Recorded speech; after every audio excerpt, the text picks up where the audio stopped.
lẹ́kọ̀ọ́ Tinubu ti mú Meje, Obi ti mú Marun-Un. Bí a ti ṣe ń wí yìí, ìjọba ìbílẹ̀ 12 ní èsì ìbò ààrẹ tí a dì ní sátidé tó kọjá yìí ti jáde o. Nínú àwọn àdúgbò 12 náà, aṣíwájú Bọ́lá Ahmed Tinubu ti ẹgbẹ́ òṣèlú APC àti ọ̀gbẹ́ni Peter Obi ti ẹgbẹ́ Labour ni wọ́n jọ ń figagbága tí wọ́n sì jọ ń fà á tó tó ara wọn. Ṣùgbọ́n nínú gbogbo ìbò tí èsì rẹ̀ ti jáde yìí, Tinubu sì ń fi hàn Obi pé òun ni aṣíwájú Èkó àti gbogbo agbègbè rẹ̀.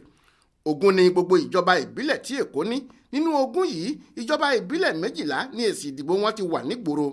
Àwọn 12 náà sì ni Lagos Island, Lagos Mainland, Ìkòròdú, Ẹ̀pẹ́, Ìbẹ̀jú-Lẹ́kì, Badagry, Ìkẹjà, Kòsọ̀fẹ́, Etí Ọ̀sà, Ṣómólú, Àmúwò Ọ̀dọ̀fin àti Agége. Nínú àwọn 12 tí wọ́n sì ti kéde yìí, níbẹ̀ ni Tinubu ti mú Meje ṣandi tí Obi sì tẹ̀lé lẹ́yìn pẹ̀lú ìjọba ìbílẹ̀ 5. Èyí tó ya àwọn èèyàn lẹ́nu jùlọ ni pé nínú àwọn ìjọba ìbílẹ̀ tí Obi mú yìí, Ìkẹjà wà nínú wọn àti Oṣòdì Sọlọ̀. Ohun tó mú ìyanu yìí dání ni pé Ìkẹjà ní olú ìlú ìpínlẹ̀ Èkó, ibẹ̀ náà sì ni ilé ìdìbò aṣíwájú Tinubu wà. Fún Obi láti wá wọlé níbẹ̀ kò yẹ ya àwọn tí wọ́n mọ̀ nípa ọ̀rọ̀ òṣèlú lẹ́nu.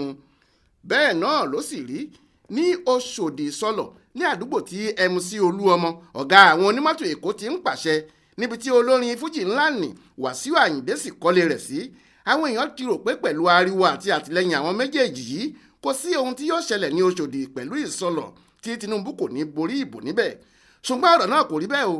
Obi ló dìbò níbẹ̀ tó wọlé. Kékeré kọ́ sì ni ìbò tó fi ju àwọn aṣáájú lọ. Ó sì kù ìjọba ìbílẹ̀ 8 tí wọ́n ń retí èsì wọn. Àdúrà làwọn olólùfẹ́ Tinubu sì ń gbà báyìí pé kí ifá èsì ìdìbò náà kó fọ rere fáwọn.